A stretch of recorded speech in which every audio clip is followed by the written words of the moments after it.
I've got a random story for you guys here today, but Nepal have just elected a new government, and the guy that is apparently running the show is actually a rapper. Okay, we got people like Donald Trump taking over reality TV stars. We got Zelensky, who is a comedian who took control of Ukraine, and now we got rappers taking over Nepal. This is really what's happening. So this is what Atozi had to say. A little bit of backstory about how the new government has basically been electing their new leaders. And it's pretty interesting. All just elected their new temporary government on Discord, and I'm sure everyone is confused right now. Here's how we got here. Nepal just had its entire government overthrown in 48 hours. And what's wild is it all started with TikToks making fun of politicians' spoiled kids. The Nepali youth made a trend called Nepo babies, showing side-by-sides of rich politicians' kids eating steak, while average kids couldn't even afford to eat normal meals at restaurants. The clips blew up, people got furious, and then the government decided to ban all social media. Obviously, that was a terrible move because it just poured gasoline on the fire, and within days 12,000 people showed up to protest. Police opened fire, over 20 people lost their lives. That really pissed off Gen Z in Nepal. On September 9th, Discord and Reddit turned into comm centers, sharing Molotov tutorials and live maps on where to avoid. And by the next day, mobs were storming politicians' mansions, burning them down, and even dragging leaders into the street. What the f am I witnessing right now? The prime minister then resigned by the afternoon, and the army stepped in. But the entire Gen Z revolution was completely decentralized. No leaders, no figureheads, just the internet overthrowing a government in real time. So Gen Z have basically taken control of Nepal. Okay, we've now seen a full-blown election happen, not a Discord election, but apparently a real-life election. Okay, and Gen Z overwhelmingly backed the rapper candidate Balen, who was basically the former mayor of Kathmandu. He was the primary candidate, and he ended up winning the whole show. What do we know about the man who is set to become Nepal's next prime minister? Well, for starters, he won't talk to us. We did try, though. Balen, BBC News! BBC News! Why did you choose Chopper 5? We didn't take it too personally, though. Balen is known to mostly avoid the press. He did this when he was mayor of Kathmandu for 3 years, and he mostly avoided the press again when he was on the campaign trail. He's 35 years old, and he ran as a candidate for the Rastriya Swatantra Party, the RSP. Now, before he became a politician, he was actually a rapper. His songs would criticize those in power for things like alleged corruption, which was something that really enraged people in Nepal. One of the main reasons that Gen Z protesters ended up overthrowing the government back in September. As a politician, he became mayor for 3 years of Kathmandu. That was already somewhat of an upset, and he resigned that post to be able to now run in the constituency of Japa 5. Now, he's known for his trademark black sunglasses, for jumping into his own car and driving it when he was leaving his rallies, and he chose to run in the same constituency as the former Prime Minister KP Sharma Oli, and that's significant because that's the Prime Minister who was ousted in September, and Balen said that he wanted to take the fight directly to him and represent the voice of Gen Z voters.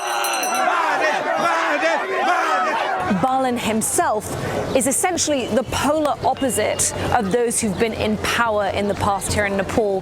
Veteran, heavyweight politicians, older, familiar faces who have essentially bargained their way into coalition governments. This election would have never happened if it weren't for the Gen Z protests in September. TikTok, social media is really popular here in Nepal, and that's where a lot of people were venting their frustrations about things like alleged corruption. And so when KP Sharma Oli, the former prime minister, announced a ban on social media citing national security concerns, this enraged Gen Z Nepalis, who then took to the streets and protested. Those morphed into a full-blown anti-corruption movement, and also mixed into that was a lot of frustration about the lack of opportunities here, the lack of jobs for people in Nepal, something that people here as we've traveled the country just keep talking about. They eventually overthrew KP Sharma Oli, and it triggered this election 5 months later that's delivered an absolutely historic result for people here. But you may notice that while it's busy around me, we haven't seen any big celebrations, any big rallies or parades, and that's because the RSP, who are set to win by a historic landslide, they have requested that this be a quiet victory, a more solemn moment, in remembrance of the 77 people who died during those protests. Now, there was a certain generational divide here because the election was somewhat of a battle between the new faces in politics versus the veteran politicians that have governed Nepal for decades. Gen Z voters we spoke to as we traveled Nepal certainly saw it that way, and they said that they wanted their voices to be heard and new people whom they felt really represented them, like Balen, to take charge. Wish him good luck. Thank you. We love you, Balen. Okay, bye-bye. There were, of course, others who were very loyal to the former Prime Minister KP Sharma Oli, whom we met, people loyal to the parties that have ruled Nepal for 3 decades now. And they said that just because something is new doesn't mean it's good, that they valued the experience and felt that someone like KP Sharma Oli should be able to finish what he started. But when you look at the results, it's clear that a new political era has begun in Nepal. So what's in Balen and the next government's inbox? Well, for one, he promised to hold an investigation into alleged corruption dating all the way back to the 90s. There'll also be the results of an investigation into the protests themselves. Remember, 77 people died. People here in Nepal want to know exactly how that happened. And then finally, one thing that just keeps coming up as we've traveled through Nepal is the fact that people want jobs. Youth unemployment is at about 20% here in Nepal. That's among the highest in South Asia. And the So look, he's going to give Gen Z their jobs. He's going to deal with all the corruption. And he basically whooped the older generation's established candidate. They said, get rid of these boomers, man. Get out of here. We want Gen Z rappers in charge. Kathmandu, September 8th, 2025. Chaos as shots rang out from police and protesters collapsed to the ground. The next day, an explosion of anger that students were targeted with live bullets. Nepal's capital left burning, the government overthrown in less than 48 hours. Now, 6 months later, you can see how calm the streets are in front of this palace, still being reconstructed as the country prepares to vote for a new government. More than 70 people, many of them student protesters, died in the uprising. The trigger was a social media ban, but the demonstrations quickly tapped into widespread rage against the country's weak economy and rampant corruption and nepotism among Nepal's political elite. So the main question for many here is, Nepal's Gen Z protesters fought so hard for change, but will they get it? See, the old guard is very much present in this election. It's a battle between a longtime political heavyweight and his young challenger. KP Sharma Oli, Prime Minister 4 times already, was chased from power last September, and yet he's campaigning again, appealing to small groups of supporters in his stronghold in eastern Nepal.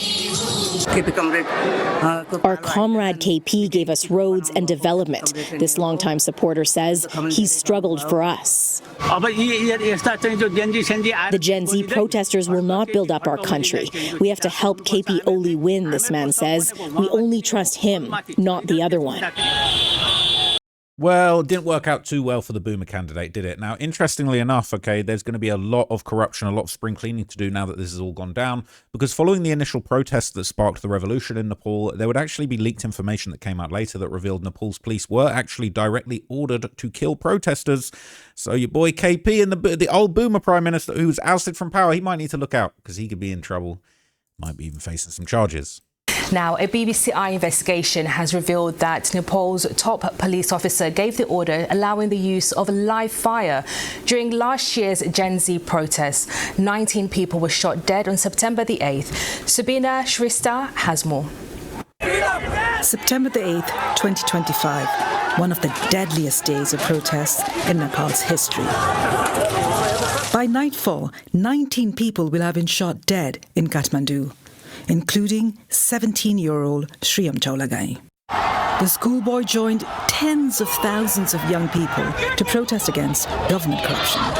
Angry at social inequality, they galvanized themselves on social media. Our generation was exasperated by the behavior of leaders who have been here forever. Social media trends started. Leaders and their families were being exposed. But how did what started out as a peaceful protest end in bloodshed? According to internal police documents seen by the BBC, permission to use live ammunition was given on police radio at 12:40. Curfew already in place. No further need to obtain permission. Deploy necessary force. It came from call sign Peter 1, who we can reveal was Chandrakuber Khapung, Nepal's Inspector General of Police. He has denied responsibility. Nepal police told the BBC that the order had already been cleared by a government security committee. The BBC forensically examined more than 4,000 videos and photos taken on that day to piece together what happened next. Shriyam was captured here during the protest. I told him not to go. Things can happen at these protests. He said, I'll be in my uniform. As we are minors, nobody will do anything to us. Less than 2 hours after the order to use live ammunition was given, at least 4 people are shot dead, and Shriyam is again spotted in the crowd. Ahead of him, a group of protesters pelt the police with stones. Shriyam, unarmed, turns away from the violence. These are his last steps.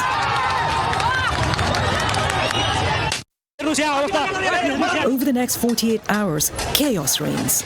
Parliament is set alight, at least 50 more people are killed, and the Prime Minister resigns. An official inquiry into the violence is yet to report its findings. As the country waits to go to the polls on the 5th of March to elect a new leader, no one has been held accountable for these deaths. In my mind, he is in his school uniform. He'll return swinging his bag. I wish he would return. I've not been able to accept that he's no longer here. It's really sad, but hopefully there's some accountability for these old heads that, you know, just so bloodthirsty they want to murder protesters that are just trying to have a better life in their country. Obviously, as you heard, it was those protests that forced the resignation of the Prime Minister at the time, and that's what paved the way for the fair elections where the rapper would finally win. The Prime Minister of Nepal has resigned as deadly protests continue across the country. A statement signed by Prime Minister Oli states that he's resigned to pave the way for a constitutional solution to the current crisis. Well, there have been protests across the country with 19 people killed on Monday when police opened fire with rubber bullets and tear gas. Then on Tuesday, domestic flights were at a standstill because of the continuing protests. Residences of several high-profile politicians have also been attacked and vandalised in the past few hours. The government last night withdrew a ban on social media that had led in part to the public protest. So that breaking news that the Prime Minister of Nepal has stood down, and we're going to be crossing over to our correspondent live in Kathmandu for the very latest on this breaking story. So, as we eventually found out, all right, government were ousted and we got the new rapper Prime Minister in there now, okay? Gen Z rapper Prime Minister. It's super interesting. I'm really, really intrigued to see where he kind of takes things with his country. So this was the reporting in Reuters. Nepal's ex-rappers party wins election in a landslide after the Gen Z protests, okay? It said a 3-year-old party had won Nepal's general elections by a landslide, positioning the candidate Balen Shah to become the next prime minister, with a mandate for the rapper-turned-politician to restore political stability. The March 5th election was the Himalayan nation's first vote since demonstrations against corruption last September, led by Gen Z protesters, ultimately killed 77 people and toppled the government. If everything goes well, we can expect that it gives a stable government for 5 years, said constitutional expert Purnaman Shakya, referring to splits over dividing up the spoils of the office that doomed prior majority governments. Shah's Rastriya Swatantra Party, RSP, won 182 seats in the 275-member parliament, the election commission said Thursday, the largest majority of any party in more than 6 decades. That holds out hope for stability in a nation that's seen 32 changes of government in the last 35 years, battering investors' confidence while crippling economic jobs and growth. We're encouraged by the victory, said newly elected lawmaker Sisir Kanal, a senior leader of the winning RSP party. The mandate has made us very much responsible. Look how cool Balen Shah looks. Balen, they call him. The election relegated the oldest party, the Nepali Congress, to distant second place with just 38 seats, while the Communist Party of Nepal, the Unified Marxist-Leninists of former Prime Minister KP Sharma Oli's party, only got 25 seats. The former Chief Justice Sushila Karki succeeded Oli as the interim Prime Minister, tasked with holding the election. The election was dominated by Shah, the former mayor of Kathmandu, the capital whose rap music, critical of the establishment, gained him near rock star-like fame on social media. So it just goes to show you how much influence social media and even music can actually have. We might see a rapper take over politics in America, but rap is kind of in the toilet right now. Maybe more like a streamer taking over the United States politics, or a YouTuber perhaps. He's the first politician expected to become prime minister hailing from the southern plains known as Madhesh, where smaller regional groups failed to win a single seat. His RSP canvassed on a program of flight graft, creating jobs and more than double the $42 billion economy in 5 years. But its firebrand leader, Ravi Lameshan, a former TV host, faces charges of misusing the funds on small saving companies. He denied the accusations but has been freed on bail. Last year's youth-led uprising in the nation of 30 million, nestled between China and India, followed a social media ban that drew thousands into the streets, triggering clashes and deaths that forced Oli's resignation. So to me, I find this type of stuff really fascinating. You know, reality TV star in the White House, comedians in whatever they call the White House in Ukraine, you know, rappers in Nepal. I think social media and just, you know, internet clout and personality-based politics is the future, and I think we're only going to be seeing more of this. You know, you might be seeing President Youngboy or, you know, Prime Minister Jake Paul. Well, President Jake Paul. It is actually insane. You might be seeing Prime Minister Andrew Tate in the UK if we're not careful, okay? But I hope you found that interesting. It was a little bit of a different topic from me. I like to talk about things that I'm interested in on this channel. It's not all about, you know, chasing all the big stories at all times, but I did think this was interesting and worth covering. So that is the last video I'm going to do today. I'll be back tomorrow with some fresh news. Hopefully some interesting stuff has happened. And until then, stay safe, people. I'll catch you soon.